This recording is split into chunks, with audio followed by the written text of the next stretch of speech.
नमस्कार दोस्तों, ज्योतिष का सफर में नरेश गांधी का सादर प्रणाम। ये हमारा 215वां एपिसोड है जिसका नाम है घर का सुख। दोस्तों, हर इंसान का एक सपना होता है कि उसका खुद की मालिकी का एक सुंदर सा घर हो जहां वह अपने परिवार के साथ रह सके, क्योंकि घर ही ऐसी जगह है जहां किसी भी इंसान को आराम मिलता है। घर अनेक प्रकार के होते हैं। किसी का घर छोटा होता है, किसी का बड़ा। कोई फ्लैट में रहता है तो कोई रो हाउस में रहता है।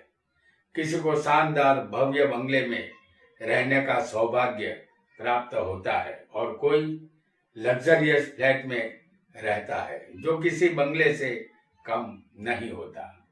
किसी की पूरी जिंदगी किराए के घर में ही निकल जाती है तो किसी को रहने के लिए एक झोपड़ा भी नसीब नहीं होता। इसे किस्मत का खेल ही कहेंगे। कुंडली में चौथा स्थान जमीन और मकान का है। जमीन या मकान से मिलने वाले लाभ इसी स्थान से देखे जाते हैं। मकान के कारक मंगल है और ये भूमि पुत्र है। बिना मंगल की मेहरबानी के इस दुनिया में किसी को घर नहीं मिलता। कुंडली में मकान बनाने का काम, मकान के कलर का काम या मकान संबंधित फर्नीचर का काम या प्लम्बरिंग का काम इसी स्थान से देखा जाता है। कुंडली में मंगल की स्थिति अच्छी हो तो मकान जल्द ही मिलता है, और अगर मंगल नीच का, अष्ट का और 6, 8, 12वें हो तो मकान मिलने में दिक्कतें आती है। आइए, किस जातक को कैसा घर या मकान मिलेगा इसे हम जानते हैं। यहाँ जो योग हम बताएंगे वह सभी कुंडलियों पर लागू होंगे। सबसे पहले चौथे का मालिक कुंडली में चौथे स्थान में उच्च का हो। जैसे यहाँ हम कर्क लग्न की कुंडली आपको बनाकर दिखा रहे हैं, तो ये कर्क लग्न की कुंडली है। इस कुंडली में चौथे का मालिक होगा शुक्र, जो यहाँ पर तुला राशि में होगा।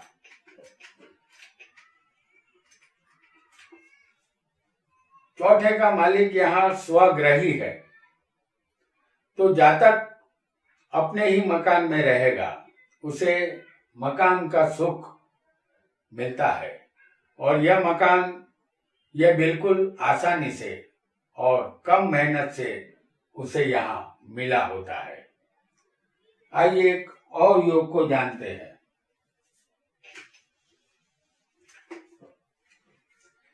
लग्नेश लग्न में हो या लग्नेश चौथे हो। जैसे यहाँ हम मेष लग्न की कुंडली आपको दिखा रहे हैं। लग्नेश यहाँ लग्न में हो। जैसे लग्नेश कौन है? मंगल है। ये या तो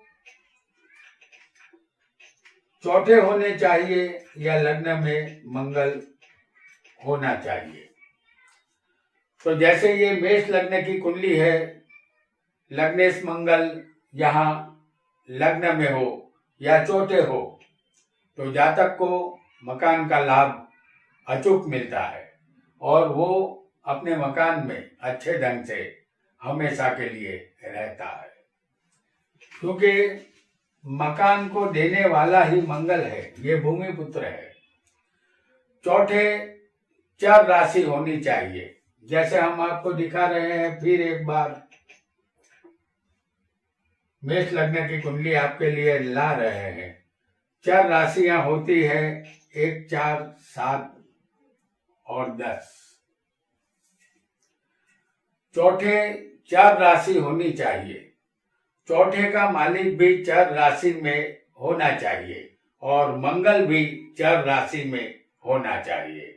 हम यहाँ मेष लग्न की कुंडली लाए हैं।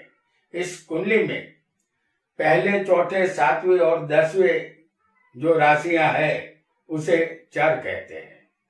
चौथा स्थान मकान का है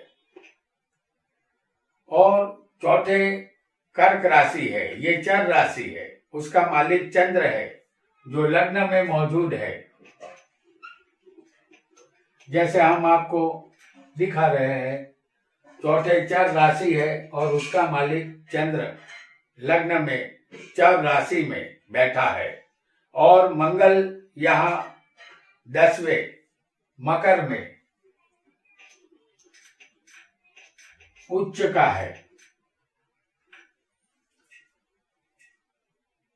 तो चौथे चर राशि होनी चाहिए और उसका मालिक चर राशि में होना चाहिए और मंगल भी चर राशि में बैठा हो। अगर ऐसा योग कुंडली में होगा तो जातक के पास एक नहीं, एक से ज्यादा मकान होता है। यहाँ ये भी मान सकते हैं कि उसके पास अनेक मकान होते हैं। आइए एक और योग को जानते हैं। लग्नेश और चतुर्थेश का परिवर्तन योग होगा। जैसे हम फिर एक बार आपके लिए लाए हैं मेष लग्न की कुंडली, और लग्नेश और चतुर्थेश का परिवर्तन होना चाहिए। लग्न का मालिक कौन है? मंगल है, तो ये चौथे बैठा होगा और चौथे का मालिक यानी कि मकान का मालिक कौन होगा? चंद्र। तो ये चंद्र लग्न में होगा। तो यहाँ लग्न का मालिक चौथे है और चौथे का मालिक चंद्र लग्न में है। अगर ऐसा परिवर्तन योग होगा तो जातक अपने ही घर में बरसों तक रहता है, वह खुद अपने घर का मालिक बनता है। आइए एक और योग को जानेंगे जो मकान का सुख अचूक देता है। लग्न और चौथे का मालिक दोनों चौथे बैठे हो। जैसे हम आपके सामने लाए हैं वो सब लग्न की कुंडली।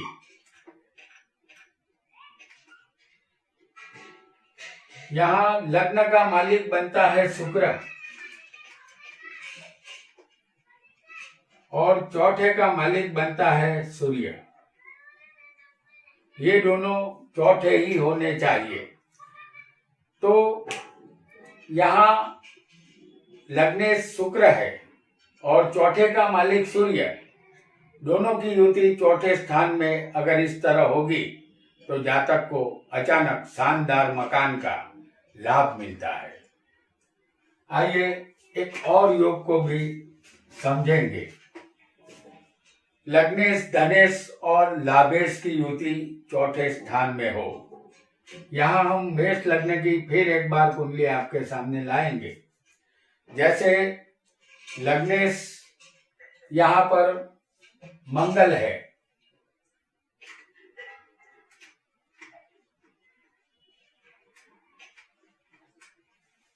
लग्नेश, धनेश और लाभेश की युति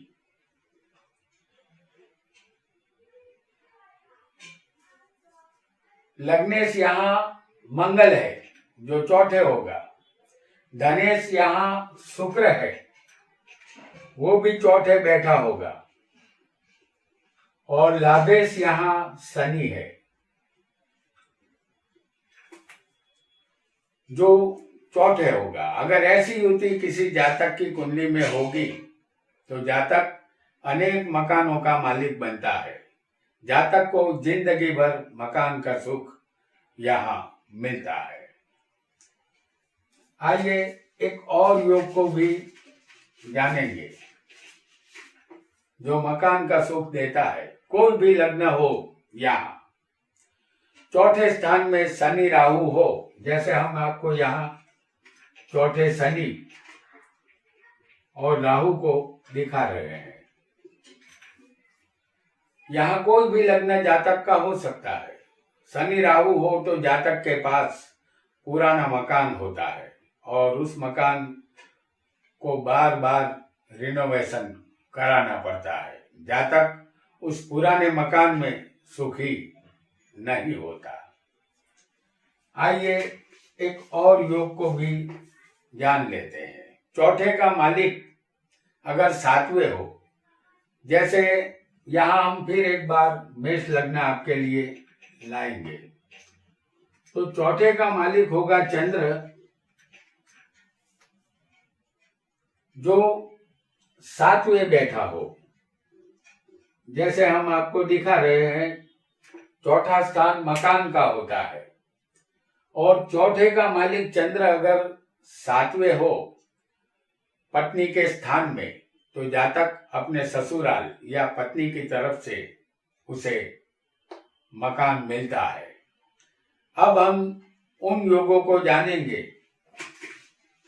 जो जन्म कुंडली में और नवमास कुंडली में दोनों में लागू होंगे। चाहे आपकी कुंडली का लग्न कोई भी हो, आपको सिर्फ चौथा स्थान याद रखना है जो मकान का है। लग्न यहाँ कोई भी हो सकता है। चौथे जन्म कुंडली में या नवमास कुंडली में गुरु धनु या मीन राशि में हो। जैसे धनु राशि जो होती है वो 9 नंबर की होती है और जो 12 नंबर होता है वो मीन राशि है। अगर चौथे स्थान में गुरु हो, धनु में या मीन राशि का अगर किसी को गुरु बैठा हो, स्वग्रही गुरु माना जाएगा इसे। और ऐसा स्वग्रही गुरु अगर नवमास कुंडली में हो या जन्म कुंडली में हो, लेकिन ये चौथे स्थान में होना चाहिए, तो जातक को यहाँ विशाल और बड़े बंगले में रहने का योग बनता है। जातक के कंपाउंड में फलों से भरे पेड़ होते हैं। जातक यहाँ सुख रूप अपने मकान में या बंगले में रह सकता है। आइए एक और योग को भी जान लेते हैं। लग्न यहाँ कोई भी हो, चौथे जन्म कुंडली या नवमास कुंडली में शुक्र, जैसे हम आपको दिखा रहे हैं, शुक्र की राशियां है तुला और वृषभ।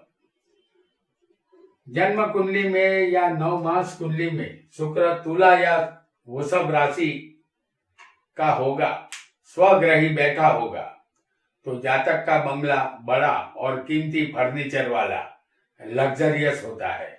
उसके कंपाउंड में तरह तरह के सुगंधी फूलों के पेड़ पौधे लगे होते हैं। आइए एक और योग को भी जान लेते हैं कि लग्न यहाँ कोई भी हो, चौथे जन्म कुंडली में या नवमास कुंडली में स्वग्रही बुध, जैसे चौथे स्थान में मिथुन राशि हो या कन्या राशि हो। हालांकि कन्या में बुध उच्च का होता है, लेकिन मिथुन में वो स्वग्रही बनता है। तो स्वग्रही बुध मिथुन या कन्या राशि का होगा तो जातक का बंगला बहुत ही बड़ा, कलात्मक और आकर्षक होता है। यहाँ कंपाउंड में बिन जरूरी और बिना फल वाले पेड़ होते हैं। आइए एक और योग को भी जानेंगे कि यहाँ लग्न कोई भी हो, चौथे जन्म कुंडली में या नवमास कुंडली में चंद्र, जैसे हम आपको बता रहे हैं, चंद्र कर्क राशि का मालिक होता है और ये चंद्र चौथे होगा और अंशात्मक रूप से समझ लीजिए कि ये चंद्र निर्बल हो। जैसे ये 29 अंश का अगर चंद्र होगा तो उसे निर्बल चंद्र माना जाएगा। तो अंशात्मक रूप से ये चंद्र निर्बल होना चाहिए, लेकिन उसे स्वग्रही होना चाहिए। कर्क राशि का ये चंद्र स्वग्रही है और इसे निर्बल चंद्र माना जाएगा, इसलिए कि चंद्र चंचल और अस्थिरता का कारक है। चंद्र कमजोर हो तो जातक को विशाल बंगला मिलता है, उसके कंपाउंड में नारियली के वृक्ष होते हैं। चंद्र इसलिए निर्बल होना चाहिए कि चंद्र अस्थिर भी है, और अगर चंद्र बलवान होता है तो यहाँ मकान बदलते रहते हैं या बंगला बदलते रहना पड़ता है। इसीलिए इसका निर्बल होना इस जगह जरूरी है, लेकिन ये स्वग्रही होना चाहिए। आइए आगे बढ़ेंगे और जानेंगे कि लग्न कोई भी हो, चौथे जन्म कुंडली या नवमांस कुंडली में मंगल मेष या वृश्चिक राशि में चौथे होना चाहिए। तो यहाँ पर मंगल की जो राशि है वो मेष और वृश्चिक है, तो ये मंगल इस राशि में स्वग्रही होता है। तो जातक का बंगला, यहाँ उसे भी बंगला ही मिलेगा, और ये बंगला बढ़िया और बड़ा होता है। उसके कंपाउंड में भाजी तरकारी के पौधे लगाए जाते हैं। जातक पेड़ पौधे लगाने का यहाँ शौकीन होता है। और अगर यहाँ एक और योग को भी हम जानेंगे कि लग्न कोई भी हो, चौथे जन्म कुंडली में या नवमांस कुंडली में सूर्य सिंह राशि का स्वग्रही हो, जैसे सिंह राशि चौथे स्थान में हो और सूर्य यहाँ चौथे स्थान में स्वग्रही बैठा हो, तो ऐसा जातक को शानदार और आलीशान बंगला मिलता है, और जिसके बंगले में प्रवेश करते ही आंखें चुंधिया जाती है। नौकर जाकर बंगले में घूमते हुए दिखाई देते हैं। उसके कंपाउंड में बड़े बड़े और ऊंचे पेड़ होते हैं। आइए एक और योग को भी जानेंगे। लग्न यहाँ कोई भी हो सकता है। चौथे जन्म कुंडली में या नवमांस कुंडली में शनि मकर या कुंभ राशि में होना चाहिए। जैसे मकर और कुंभ राशि के मालिक होते हैं शनि। अगर ये स्वग्रही शनि मकर या कुंभ में होंगे तो जातक को थोड़ा पुराना बंगला मिलता है। बंगले में रिपेयरिंग का खर्चा होता है। उसके कंपाउंड में जहरीले और बिना फल वाले वृक्ष होते हैं। राहु केतु किसी राशि में स्वग्रही नहीं होते, इसलिए हमने इन दोनों का फल यहाँ नहीं बताया है। तो दोस्तों, आज हमने जातक को मकान या बंगले का सुख कैसा मिलेगा ये जाना। आज इतना ही। आपका बहुत बहुत धन्यवाद।